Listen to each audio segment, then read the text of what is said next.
Hello and welcome to Indus News live from Islamabad. I am Munib Hamid with the news of this hour. Let's begin with the top stories first.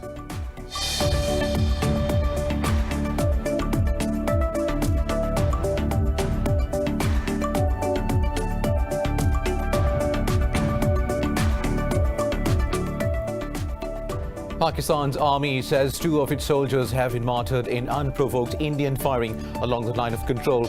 The military's media wing, the ISPR, says soldiers Noorul Hassan and Wasim Ali were martyred in the latest Indian ceasefire violations in the Deva sector. The military said Pakistani troops responded effectively, targeting the Indian post that initiated fire.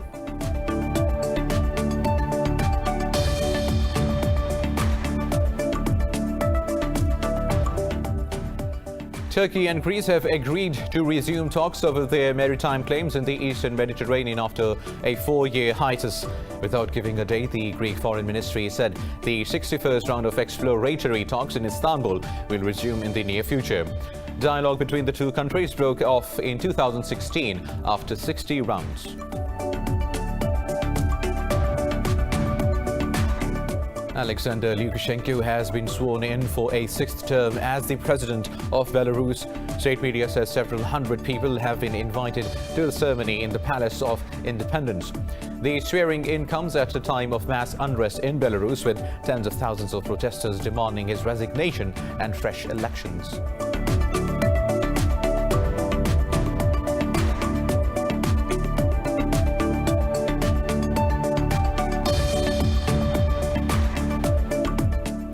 In India, nearly 1,100 people have died and more than 83,000 tested positive with COVID-19 over the past 24 hours. The country's death toll has climbed to over 90,000, with over 5.6 million people infected by the new coronavirus. In Pakistan, 8 more people have lost their lives to the virus, with the death toll standing at 6,432. The virus has claimed around 971,000 lives worldwide, while over 31.5 million have been infected.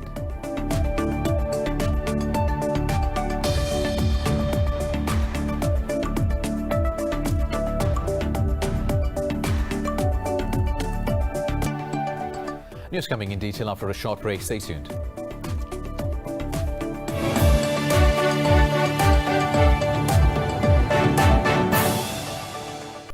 Welcome back. Now let's have the news in detail. Pakistan's army says 2 of its soldiers have been martyred in unprovoked Indian firing along the line of control. The military's media wing, ISPR, says soldiers Noorul Hassan and Wasim Ali were martyred in the latest Indian ceasefire violations in Deva sector. The military said Pakistani troops responded effectively, targeting the Indian posts that initiated fire. The Inter-Services Public Relations said Pakistan Army's retaliatory fire dealt substantial physical and material damages to the Indian side. It said there have been 2,333 ceasefire violations by Indian troops this year. Meanwhile, Turkey says Indian-occupied Jammu and Kashmir is still a burning issue, and the unilateral steps taken by New Delhi have complicated the problem. President Recep Tayyip Erdogan raised the Kashmir issue during his address to the United Nations General Assembly. Erdogan called for the resolution of the decades-old dispute in accordance with the aspirations of the Kashmiri people. President Erdogan said the Kashmir conflict is key to the stability and peace of South Asia. Pakistan's Prime Minister Imran Khan has appreciated President Erdogan for raising his voice for Kashmiris. He said Turkey's unwavering support is a source of strength for the Kashmiris in their legitimate struggle for self-determination. Moving on, the U.S. Department of Defense says it is conducting prudent planning to withdraw all soldiers from Afghanistan by May 2021.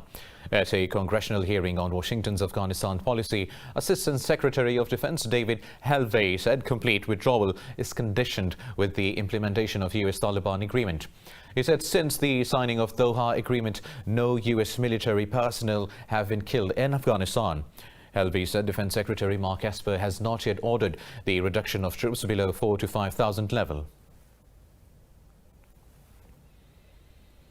Also, the U.S. has called on Yemen's Houthi rebels to stop launching attacks against Saudi Arabia. In a statement, the U.S. State Department spokeswoman Morgan Ortega said it is deeply concerned over Houthis' aggression. She said Houthis should immediately cease their cross-border attacks against Saudi Arabia's Marib city, where nearly 1 million Yemeni refugees live. The statement also called on Houthis to halt the disgraceful treatment of journalists and opposition activists. The statement comes after an increase in Houthi drone and missile attacks on Saudi Arabia in the recent weeks. Meanwhile, Israel's Prime Minister Benjamin Netanyahu says he has held an extraordinary conversation with Bahrain's Crown Prince Salman bin Hamad Al Khalifa. In a tweet, Netanyahu said the two sides discussed the principles of the Abraham Accords in the telephone call. He said they talked about boosting cooperation in economy, technology, tourism and efforts for regional peace. Netanyahu said they will soon be implementing things practically. The United States is committed to preserving Israel's qualitative military edge in the Middle East. U.S. Secretary of Defense Mark Esper said preserving Israel's military edge is the cornerstone of U.S.-Israel defense relations. Speaking at the Pentagon before a meeting with Israeli Defense Minister Benny Gantz, Mark Esper said United States administration and the Department of Defense are committed to upholding the long-standing priority of maintaining Israel's military supremacy. These remarks came after Israel expressed concerns over a possible sale of the U.S. F-35 fighter jets to the United Arab Emirates. Israel is currently the only operator of F-35 aircraft in the Middle East region. Meanwhile, Israel's envoy, who physically participated in the UN General Assembly session, walked out of the hall during Turkish President Recep Tayyip Erdogan's address. Ambassador Gilad Erdogan left as Erdogan slammed Israel's oppression, violence and intimidation policies towards Palestine. In his pre-recorded speech, Erdogan stressed Turkey will not support any plan that the Palestinians do not give consent to. Erdogan said the conflict can only be resolved with the establishment of a sovereign Palestinian state. He said the state must be based on 1967 borders with East Jerusalem as its capital. The Turkish president said those declaring to open embassies in Jerusalem violate the UN resolutions and international law. He said normalization of some countries of the region serves Israel's effort to erode basic international parameters. Now, Alexander Lukashenko has been sworn in for a sixth term as the president of Belarus. The swearing-in comes at a time of mass unrest in Belarus, with tens of thousands of protesters demanding his resignation and fresh elections.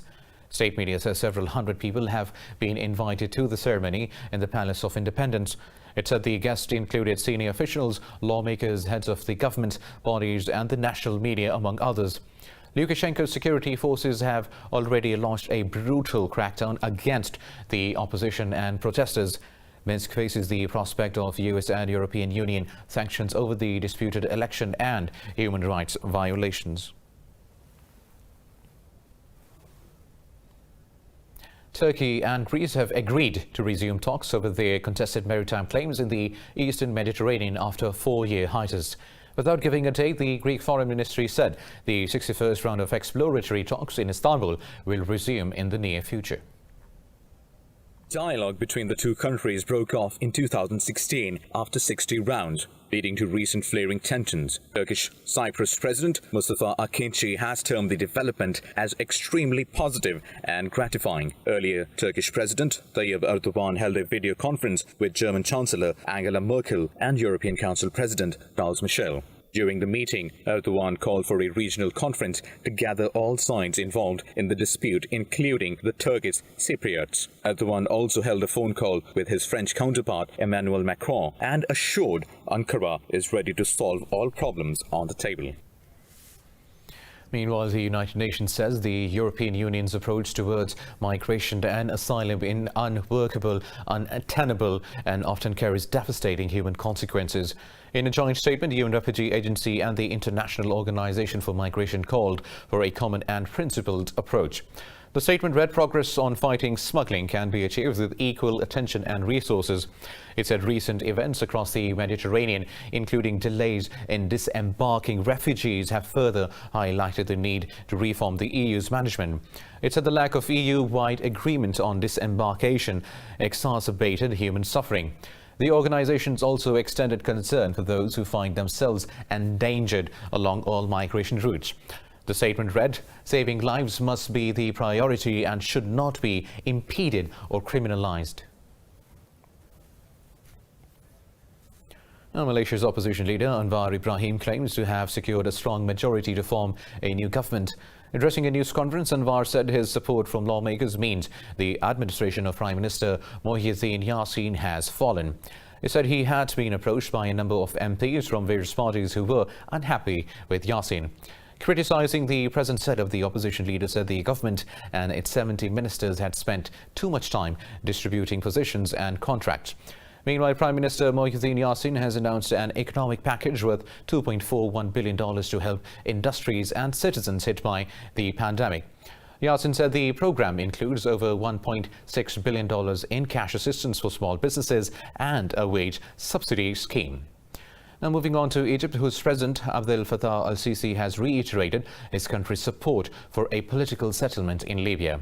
In his address to the United Nations General Assembly, Sisi said Egypt is ready to help Libyans free their country of terrorist organizations. Sisi said Egypt is committed to putting an end to the interference of some regional parties that deliberately transported foreign fighters to Libya. He said it is regrettable that the international community continues to turn a blind eye to the state that provides support to terrorists in Libya.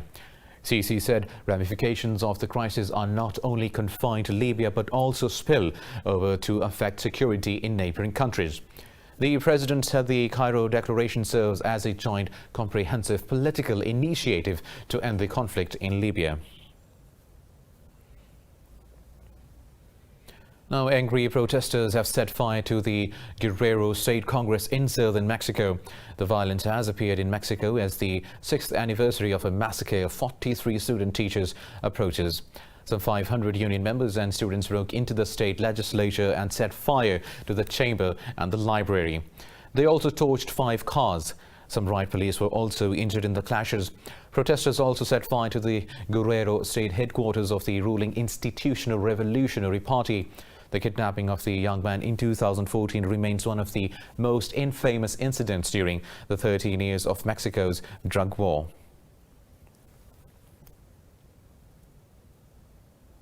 More news coming up in this bulletin after a short break. Stay tuned.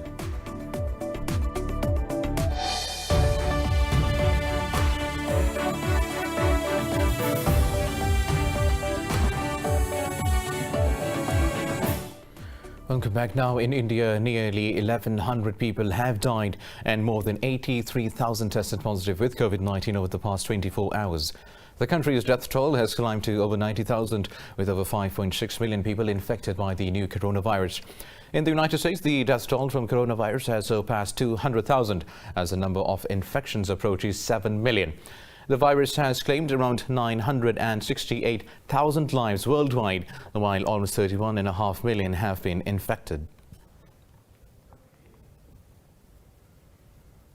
Meanwhile, Pakistan has recorded 8 deaths from COVID-19 in the last 24 hours.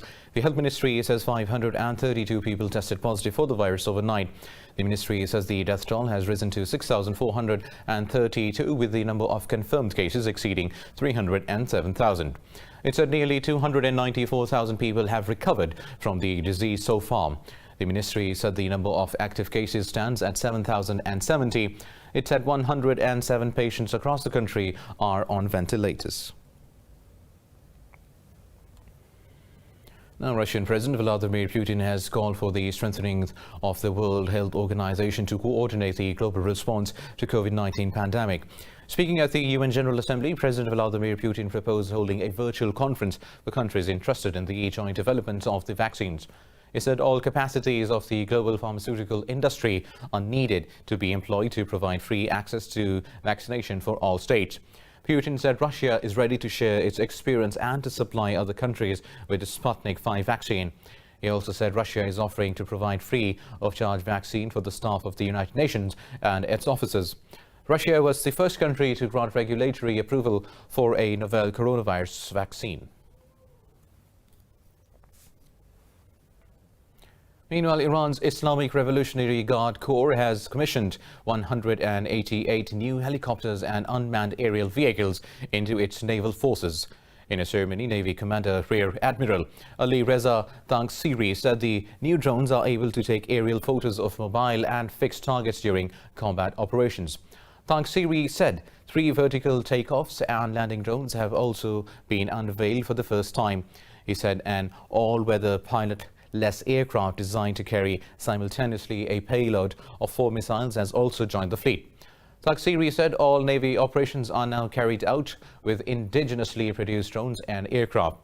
According to a statement, she advised state media 2 amphibious helicopters and 4 combat choppers armed with missiles have also been added. Now, Saudi Arabia has announced it will gradually resume the Umrah pilgrimage from October after a 7-month pause due to the coronavirus. Saudi state media says the locals will be able to undertake the pilgrimage from October 4th. It said in the first stage, 6,000 citizens and residents within the kingdom will be allowed. The media said pilgrims traveling from selected countries will be allowed from November 1st. It said pilgrims traveling from specific countries will be allowed from November 1st. Visitors from outside the kingdom will be permitted after Umrah's capacity will be raised to 20,000 pilgrims per day.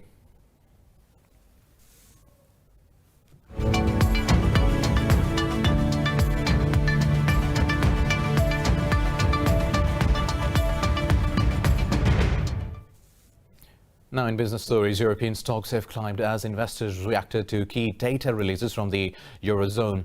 Tech shares were the strongest gains in Europe following a rally overnight in Amazon, Microsoft and Apple. The pan-European stock 600 has gained close to 1.5%, with travel and leisure stocks bouncing back. All sectors and major bourses are in positive territory. London's FTSE 100 has jumped over 2% to lead the gains. Frankfurt's DAX has so far added close to 1.5%. The CAC 40 in Paris too has advanced nearly 2%. Earlier Asian markets traded mixed, with mainland Chinese stocks, Australia's ASX 200 and South Korea's Kospi making gains. Hong Kong's Hang Seng and Japanese bourses declined.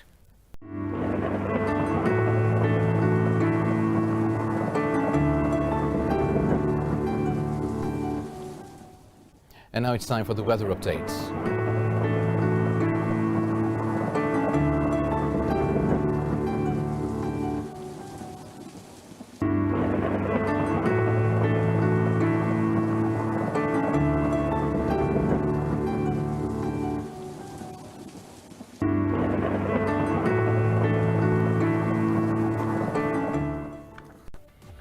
Well, that is all for now. For the latest updates, you can follow us on social media at indus.news. Take care.